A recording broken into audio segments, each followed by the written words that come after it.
Hey everybody, welcome back to the 509.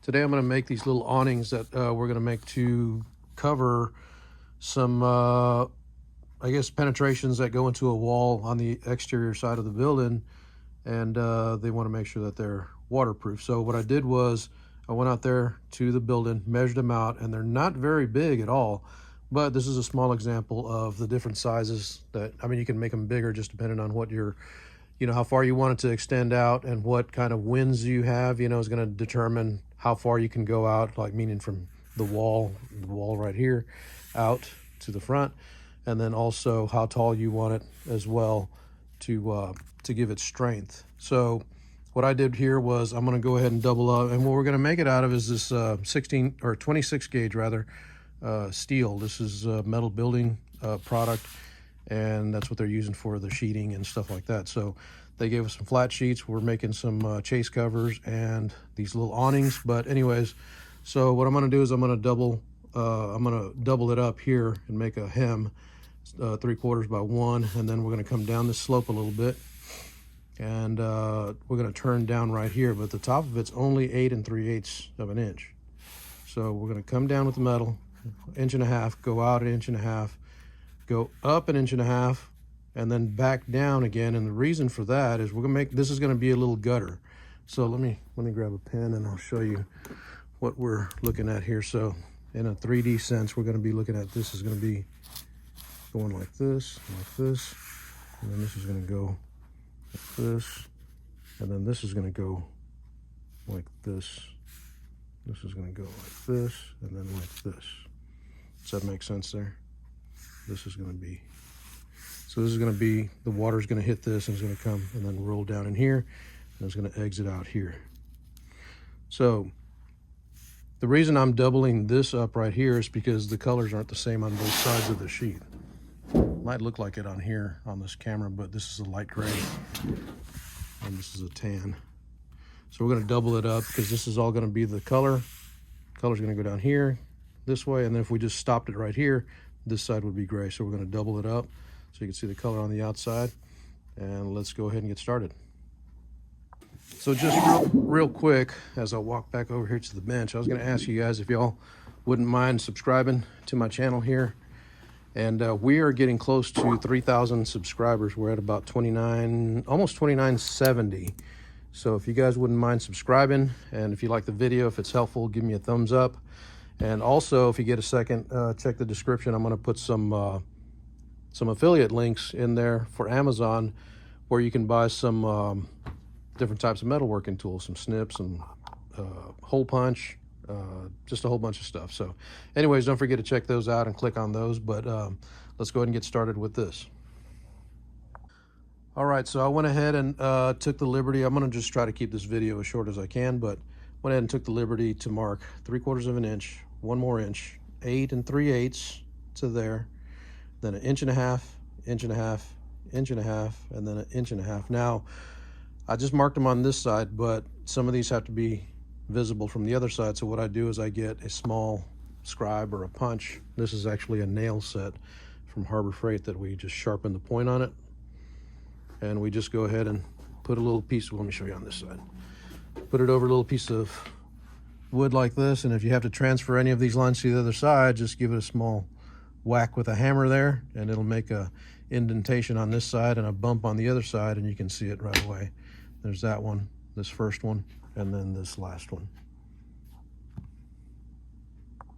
All right, so now I'm going to go ahead and put it in the brake and break it up, and being that we don't make a bunch of these, it's it's just kind of going to be the best way I can do it, step by step. I'll just take it as it goes. I got to make 2 of them, and let me just do a time lapse real quick of me breaking it up real quick.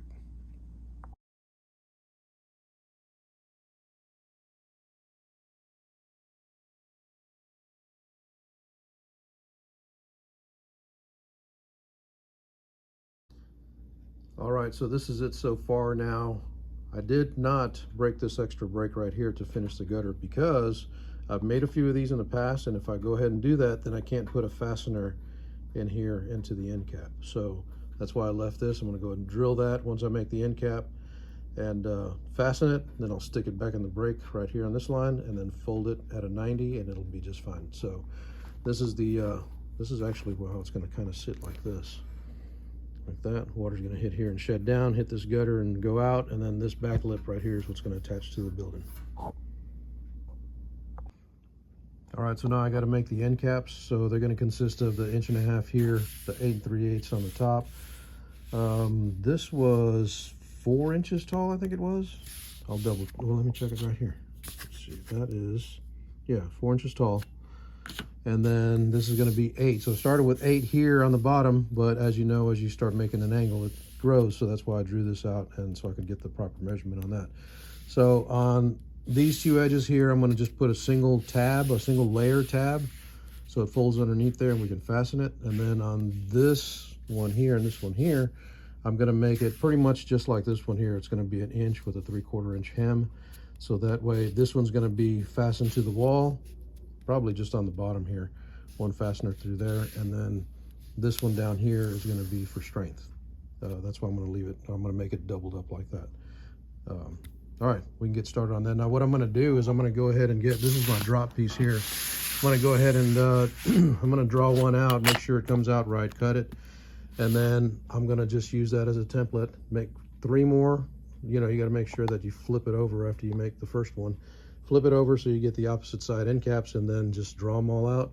And I'm going to chop them off roughly on the shear, do a little fine tuning, and we'll start breaking them up and we'll start attaching them.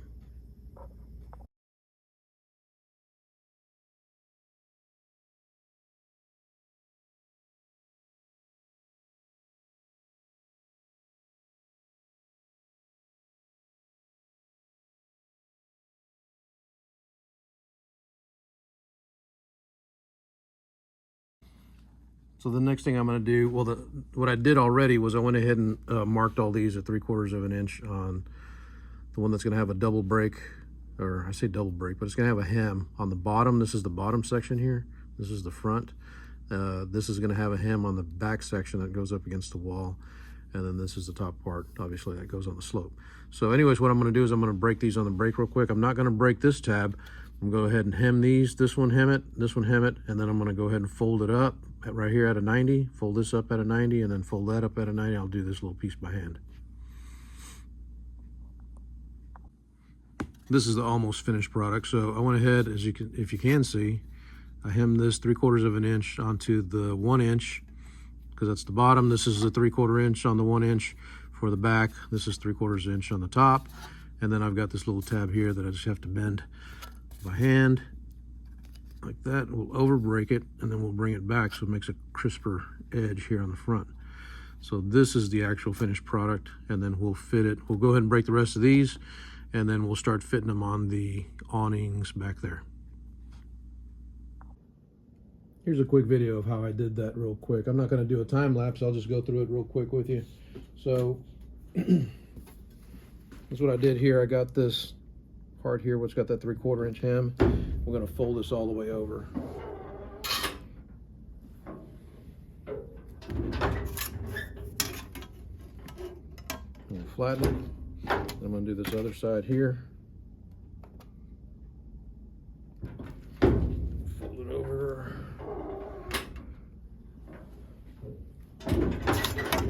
Flatten it. Okay, so now what I'm going to do is, let's see here.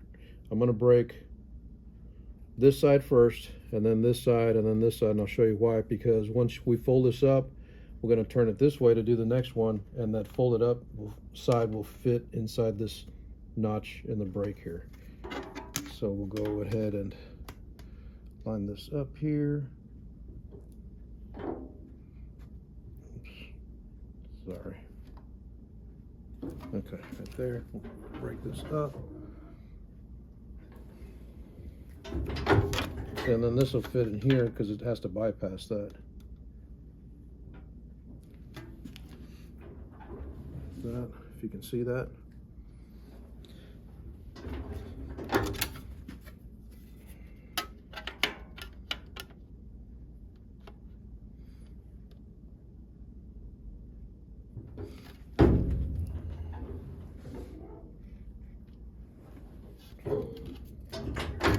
All right, there you go. This is where I messed up on this one here, so I have to redraw it. It's kind of crooked, but as long as there's enough meat for me to grab to put a rivet in there, that's fine. So this is that last part here. Well, all I got to do is just bend this one here. Like I said, break it a little extra, and then break it back, and it'll give you a cleaner corner on this side here. Just like that. All right, I'm going to do the rest, and then we'll go and fit it on the top. I went ahead and marked the spots where I want to put holes for the rivets, and I went ahead and used that scribe with the hammer technique to go ahead and make a little indentation. I just pre-punched it. Anyways, so this is that Whitney punch that I've got a link in the description to get one similar to this. I think it's a JC Whitney brand, but on the end of that punch right there, you can see where it's got a little bit of a bump, and you can just kind of move that around until it hits that little indentation on the metal, and just go ahead and punch it through. I'll show you one real quick, and then I'll just do the rest. So you just get it on there, and you line it up where that little dent is that you put, and then you just punch it through. Simple as that. Nice and clean. So now what I'm going to do is I'm going to put the end cap on there and drill a hole all the way through the tab, and then put a rivet in it. This is the second to the last step. We've got the end caps built, and you can fit them on here like this. And there it is. So what we're going to do now is I'm going to go ahead and pre-drill these with some self-tapping screws, and the one right here as well, and then we'll go ahead and rivet them all together. And then I have to break this last break again for the gutter.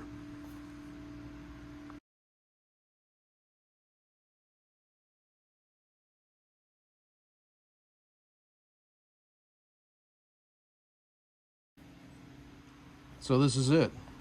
I got two of them here, finished products. Got the end caps on there, riveted, and then this rivet in here, and we went ahead and bent this up for that gutter. Now it's got the gutter on it, and it'll spill out on both ways. There's no end caps in it. You can see it right here. And then what I also did for my guy Justin, I went ahead and popped a hole on the bottom there so it'd be easier for him to drill self-tapping screw from the inside into the wall through that hole started. Now they'll probably have to cut some of the corrugations out from that wall because it's a metal building, and then they'll mount this, and then they'll seal it with some clear sealer all the way around the corrugations and all that stuff. So I hope this video helps you all out. If you liked it, please give me a thumbs up, and don't forget to hit subscribe and the bell notification so you can get notified when we put a new video up. So all right, there it is, or there they are.